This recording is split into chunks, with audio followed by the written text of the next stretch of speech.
Hello,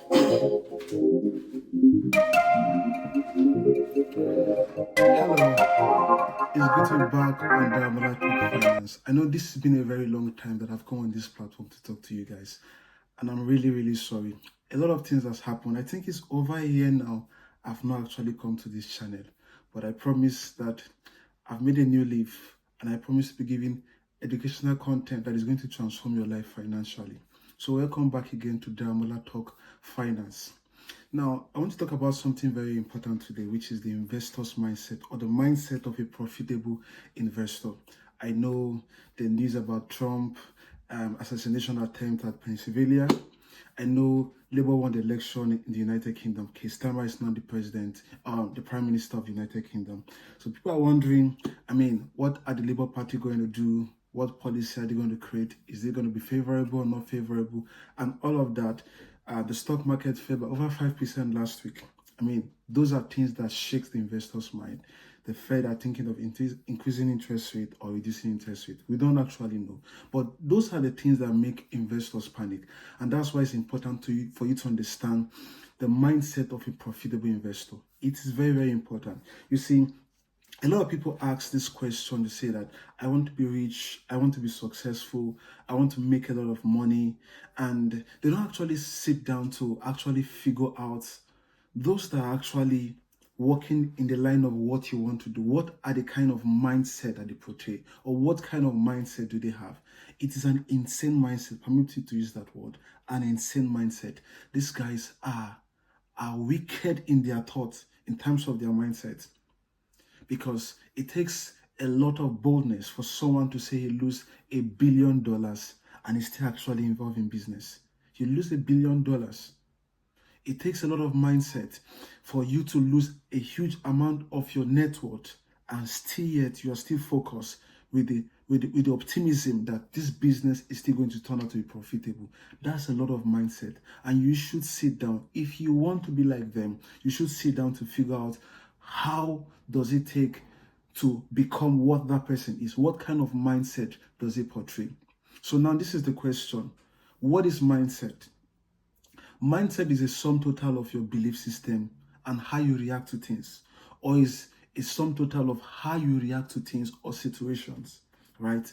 And it's very, very important that everybody that is aspiring to become profitable, maybe in business, maybe you are in the financial market, or whatever it is you are doing, you must be able to understand what is your mindset, because this is how you react to things that happen. For instance, the news, how you react to things that is happening on the media, how you react to things that you see on the newspapers and all of that.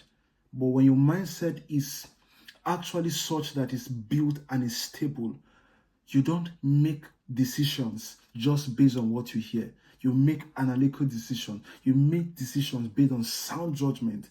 And this is what is going to help you to become profitable or not profitable. It's also possible that some of the reason why you're making bad investment decisions could be because of your mindset. So you want to ask questions like, what kind of an investor I am? Do I like taking risks? And you should be able to track your life from maybe 5 years, 10 years, and see how you react to things. Are you a risk taker, or you don't like taking risks? Now, in the financial world, we call it, are you risk adverse, or you're risk neutral? Though a risk averse person is somebody that is trying to averse risks, like aversion. You're trying to run away from risks, so you don't like taking risks. So that kind of investor, they prefer to preserve their capital without really bothering about the return on investment. So whatever it is going to give them a high return on investment, most likely is going to be volatile, most likely is going to be risky. So they prefer something that is a bit conserved, something that is a bit little, but they are very, very guaranteed, like for instance, investing in the bond or investing in the stock market. Now, the stock market gives you more return on investment than the bond, right? So somebody that is risk averse, an investor who is risk averse, is going to prefer to invest in the bond market rather than investing in the stock market. Now, a risk neutral person is someone that sits down to make an analysis about an investment decision. Okay, this is what I want to buy. I want to buy Tesla shares. I want to buy Nvidia shares. I want to buy shares from maybe Berkshire Hathaway. Or I want to buy shares from Dangote PLC or Dangote Cement or Dangote Sugar, whatever. You want to buy the shares. So you sit down to make sound decisions. Okay, you look at the leadership. Maybe you want to look at the financial statement. Maybe you want to look at the trend in the economy and all of that. Maybe you want to look at demand and supply. So on the basis of these decisions, you decide that, okay, I want to invest in Microsoft. I want to invest in Tesla.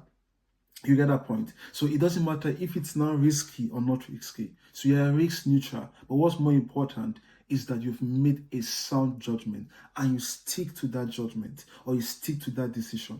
That's what makes an insane or a profitable investor. So what kind of an investor are you? Are you risk averse or you're risk neutral? That is very, very important. Now, after you've done this, you need to make a decision.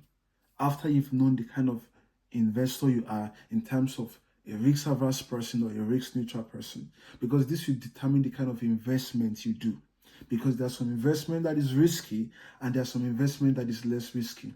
For instance, if you're interested in the cryptocurrency market, you must know that this market is very volatile and they're very risky. They have high returns on investment. At the same time, they can wipe out your capital. So if you want to invest in this kind of market and you are a risk-averse person, you know that you're actually diving into something that is not your kind of philosophy. So you should be looking at either investing very little amount of money that you can lose and you don't get worried about it, or you look into investing in something else. Very, very important. If you're a risk-neutral person, of course, you can decide, okay, I want to invest in Nvidia. Nvidia is booming.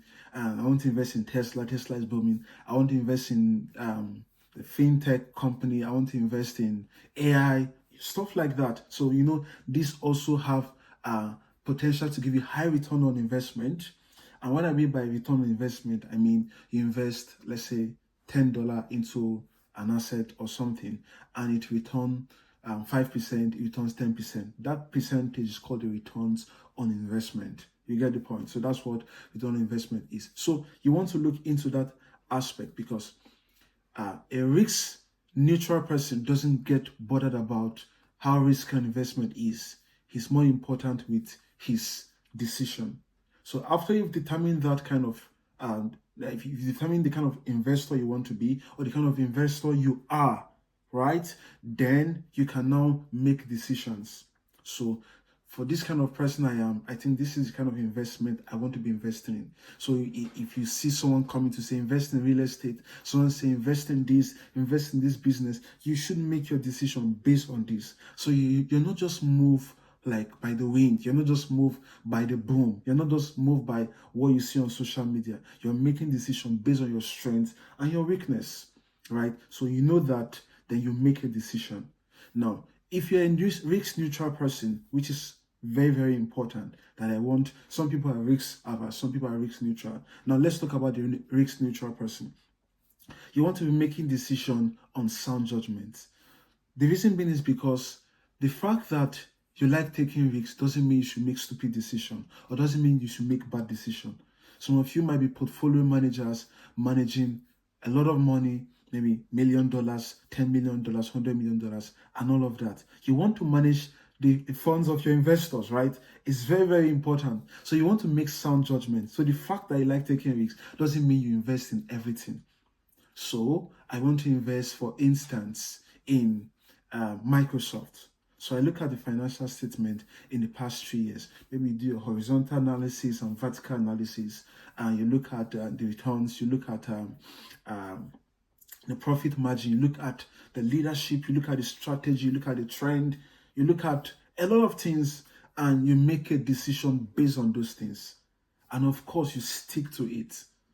So once those constraints you've created are now changing, then you can now decide to change your investment, because sometimes it's possible that something was actually trending or there was a demand in something, maybe because of a patent, a litigation or something has happened, and it will affect this business. Then you decide to change your investment decision, but you make decisions first before you make investments.